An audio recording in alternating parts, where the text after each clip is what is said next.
우리가 글을 쓰려고 할 때 제일 먼저 이렇게 맞닥뜨리는 게 있죠, 그죠? 그게 뭘까요? 멘붕. 네, 멘붕 그렇죠. 네. 네, 맞습니다. 또 다르게 얘기하면 두려움이죠, 두려움. 막막한 맞아요. 느낌. 도대체 이 왜 글을 쓰려고만 하면은 우리가 멘붕에 빠지고 두려움을 느끼고 울렁증을 느낄 것인가? 그럼 도대체 이 멘붕, 그다음에 울렁증, 두려움의 정체는 무엇인지 여러분들하고 한번 같이 제가 한번 알아보려고 합니다. 먼저 그걸 잘 알아야 또 그걸 극복할 수가 있잖아요. 그죠? 그럼요. 제가 이제 하나 이제 이렇게 여러분들한테 퀴즈를 내려고 합니다. 네. 여러분들 앞에 상자 하나 놓였다고 쳐봐요. 네. 빈 상자입니다. 그 상자에 이제 뚜껑을 이렇게 닫았어요. 네. 그러면 그 안에는 이제 그냥 어둠만이 가득하겠죠, 그죠? 그렇죠? 네. 그 상자의 옆구리를 이렇게 쫙 뚫었습니다. 그러면 상자 속에 있는 어둠이 이 구멍 밖으로 스르 나오겠죠, 그죠? 어둠이 나온다기보다 빛이 들어가지 않을까요? 근데 우리 정인욱 선수님은 고개를 끄덕거리셨어요, 아까. 예. 저도 끄덕여버렸어요. 예, 그러니까 네. 이 고개를 끄덕거리는 분들의 말이 맞다고 한다면은 네. 이 물리학을 완전히 새롭게 써야 돼요. 야, 창의적이다, 창의적이다. 예, 물리학을 새로 써야 됩니다. 빛은 이동을 하는데 왜 어둠은 이동을 못 할까요? 이게 바로 제가 여러분들한테 드리는 질문입니다. 글쓰기와 이게 관련이 있는 건가요? 아, 그럼요. 무슨 관련이지? 빛은 그냥 이렇게 만들 수 있는 거고 어둠은 끄면 어두워져서 그런 거 아닌가요? 실체가 없습니다. 어둠은 예. 사실. 예. 정말 탁월한 답을 하셨어요. 오, 정답을. 만일 상자 속에 우리가 물이나 연기를 넣어둔다고 한다면 구멍을 뚫으면 걔들이 밖으로 나오겠죠, 그죠? 네. 그러니까 실체가 있는 것들은 다 이동을 하게 돼 있어요. 근데 어둠은 실체가 없어요. 어둠은 뭐냐면은 그냥 빛이 없는 상태에 이름만 붙여놓은 거죠. 빛이나 연기나 물은 이름도 있고 실체도 있는 거잖아요. 네. 이름과 실체가 이렇게 맞붙어 있어요. 이걸 우리가 명실상부라고 하는 겁니다. 우리가 느끼는 두려움도 이 어둠하고 똑같은 겁니다. 네. 글쓰기에 대한 두려움도 마찬가지예요. 아까. 하나 더 이야기를 해볼까요?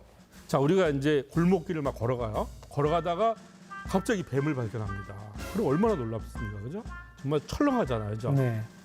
그런데 자세히 보니까 뱀이 아니라 새끼줄이었어요.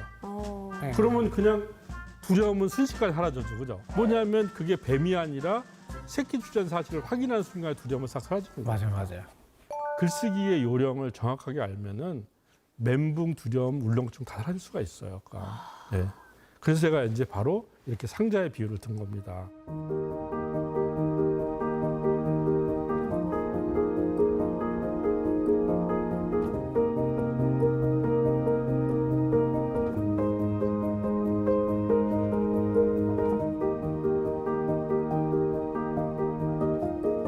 자, 그런데 이제 이런 이렇게 두려움이나 이런 편견들이 이게 생기게 된 또 매력이 있습니다. 그러니까 이게 그냥 생긴 게 아니거든요. 그러니까 우리 여러분들 그 학교에 다닐 때 우리 이제 국어 시간에 제일 글쓰기와 관련된 많은 그 공부를 했잖아요. 그죠? 네. 국어 교과서에 제일 많이 실려 있는 게 시, 소설, 에세이, 희곡 이런 것들이잖아요. 그죠? 맞아요. 예. 그러니까 우리는 문학을 통해서 우리 국어를 배운 거예요. 아까. 그건 우리나라뿐만 아니라 문명화된 거의 모든 나라는 자기 나라의 문학을 통해서 모국어를 배우게 돼 있어요. 왜냐하면 문학이야말로 이 모국어를 가장 수준 높고 완벽하게 구사한 글이기 때문에 그걸 갖고 우리가 배우는 겁니다. 그건 너무나 좋은 거예요. 그런데 이제 글쓰기의 세계가 문학밖에 없다고 하는 게 이제 안타까운 거예요. 문학을 너무 위주로 하다 보니까 문학은 아무나 할 수 있는 게 아니에요. 맞아요. 예. 예술인들이 할 것만 맞습니다. 같고. 바로 예술입니다. 예술. 예술의 세계는 그냥 내가 노력한다고 좋아지지 않거든요. 사실 재능이 있어야 돼요. 예. 우리 정인욱 선수도 야구 선수를 했잖아요. 네. 재능 없으면 야구 선수 못 하잖아요, 그죠? 그렇다고 하진 못하겠어요. 예술의 특징이 뭐냐면 비반복성이에요. 되풀이되면 안 돼요. 그렇잖아요, 그죠? 또 창조성. 너무 어렵다. 늘 새로워야 돼요. 네. 자, 그런데 우리가 이제 학교를 졸업했어요. 졸업하고 이제 사회 나갔어요. 자, 우리 취업하려면 뭐 써야 되죠? 자기소개. 자기소개서 써야 되잖아요. 네. 그죠? 또 회사 들어가면 뭐 써야 돼요? 기획서, 제안서. 맞아요. 네. 뭐 보고서, 그다음에 또 업무용 이메일도 써야 되고 네. 어떤 경우는 SNS 글도 써야 되고 홍보자료도 써야 되고 이렇게 많은 글들 써야 됩니다. 그러니까 일을 하는 과정이 전부 다 글을 쓰는 것과 다 연결이 되어 있어요. 맞아. 네. 근데 이것들을 우리가 뭐라고 하냐면은 얘들은 문학이라고 이름을 붙이지 않아요. 그러니까 앞에 시, 소설, 희곡 이런 건 문학 글쓰기라고 한다고 한다면 얘들은 실용 글쓰기라고 해요. 실용 글쓰기. 우리는 실용 글쓰기를 하면 살아야 되는 거예요. 약간. 문서 작성. 네. 그렇죠. 이거를 합쳐서 얘기하면은 기술입니다. 기술. 기술. 네, 기술입니다. 예술과 기술은 어떤 차이가 있을까? 사실 이 보면 예술과 기술은 미묘하게 같기도 하고 좀 틀리기도 하거든요. 예술 세계는 반복되면 안 되지만 기술 세계는 반복할 수 있어야 돼요. 똑같은 원리로 하면 계속 같은 결과가 나와야 돼요. 그렇죠? 예. 그다음에 여기는 재능보다도 시간과 노력을 들이는 게 더 중요할까. 예. 이게 바로 이제 예술과 기술의 차이일까. 이 기술의 세계를 가장 잘 보여준 게 뭐냐면 바로 운전면허예요. 운전면허. 네. 이 운전면허 여러분들 딸라면 이제 운전면허 학원에 등록하죠, 그죠? 네. 교관이 이제 차 옆에 타요. 그래가지고 뭐 이 핸들 조작 요령, 뭐 주행, 돌발, 뭐 주차, 정차 뭐 다 배우잖아요, 그죠? 네. 근데 교관이 여러분들한테 그런 걸 가르쳐 줄 때 어떤 방식으로 가르쳐 주나요? 네, 화내시면서. 네, 어디서 배운 거? 어디서 도대체 제가 그런 교관을 만나셨을까? 우리 이게 정말 멋있는 분한테 이렇게 화내는 교관은 정말 멋진 사람입니다. 근데 대부분의 교관들은 뭐냐면 그런 것들을 공식으로 가르쳐 주잖아요. 모든 사람들은 바로 어떤 기술을 공식으로 배우고 시간과 노력을 들으면 다 할 수 있는 게 바로 운전의 세계예요. 그런데 여러분들 바로 실용 글쓰기 세계가 이렇게 운전면허하고 똑같은 거예요. 그러니까 누구든 할 수 있다. 네. 아, 공식을 배우고 시간과 노력을 들이면은 누구나 쓸 수 있는 게 바로 실용 글쓰기 세계예요. 그러니까. 갑자기 그래서- 자신감이 생겨요. 예, 그렇죠, 그렇죠. 예. 그리고 우리 너무 글쓰기를 신비하고 있어요. 약간 막 그냥 이거는 도저히 내가 할 수 있는 게 아니야. 이러다 보니까 아예 시도조차 안 해보잖아요. 그런데 우리가 몇 가지 어떤 내용들을 좀 알고 그것대로 하면은 글쓰기라고 하는 것이 그렇게 어렵지만 않아요. 아예.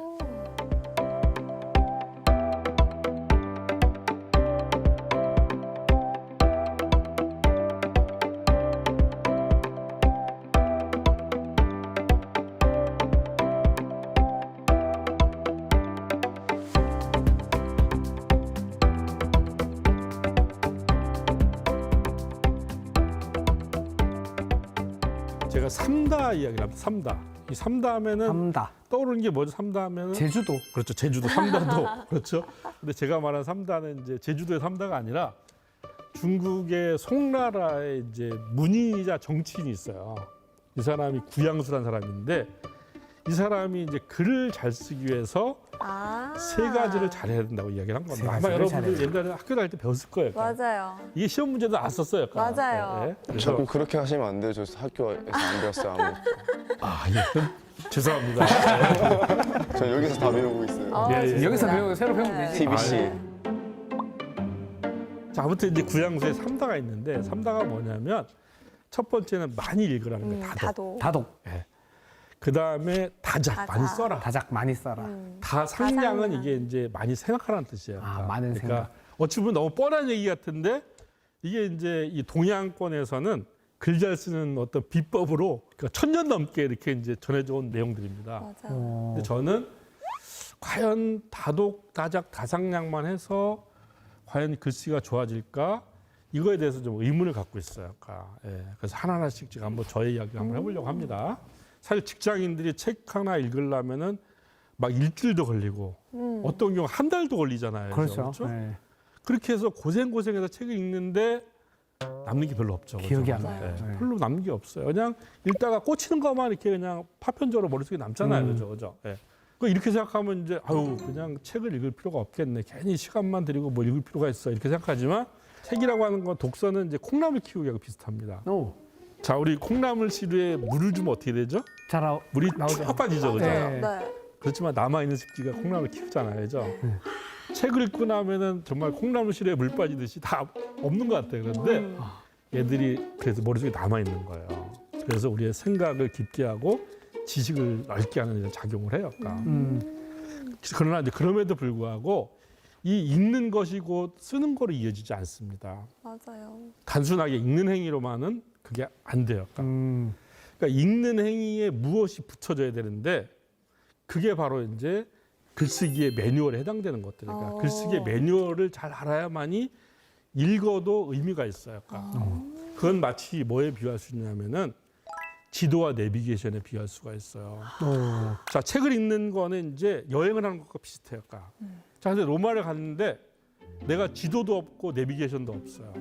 그냥 가면서 여기가 뭔지 그거만 알아야까. 아, 이건 콜로세움이네, 이건 판테온이네 이렇게만 알게 되고 그냥 이렇게 내가 보는 것만 기억을 해요. 자, 이렇게 하는 여행과 내가 지도를 갖고 아, 여기 지금 보니까 판테온에서 가까운데 트레비 분수가 있고 뭐가 있고 이렇게 지도나 내비게이션을 갖고 여행을 한 것과 어떤 차이가 있습니까? 헛걸음을 얼마나 하느냐 차이가 그렇죠. 많이 네, 있을 것 그렇죠. 같아요. 그리고 네. 또 이 로마라고 하는 전체의 어떤 구조 속에서 하나하나를 이해하는 것과 그게 없이 이해하는 것과 다르겠죠, 그죠? 그렇죠. 그렇죠. 네. 우리는 사실 지금 독서를 내비게이션과 지도 없이 여행하는 거가 똑같이 하고 있는 거야, 약간. 보는 것만 지금 기억이 하는 겁니다. 보는 것만 기억이 나고 책의 전체가 보이지도 않아요, 약간. 그렇잖아요, 약간. 근데 바로 무엇을 하면은 바로 책의 지도가 보이는 거죠. 뭘 해야 내비게이션이 될까요? 보이는 거예요, 약간. 그게 있어야만이 비로소 그것이 글쓰기로 이렇게 연결이 되는 겁니다. 네. 우리가 글쓰기로 어떤 독서를 연결하려면은 그냥 읽어서 되는 것이 아니라 지도와 내비게이션을 갖고 독서를 해야만이 글쓰기로 연결이 되는 거예요. 약간.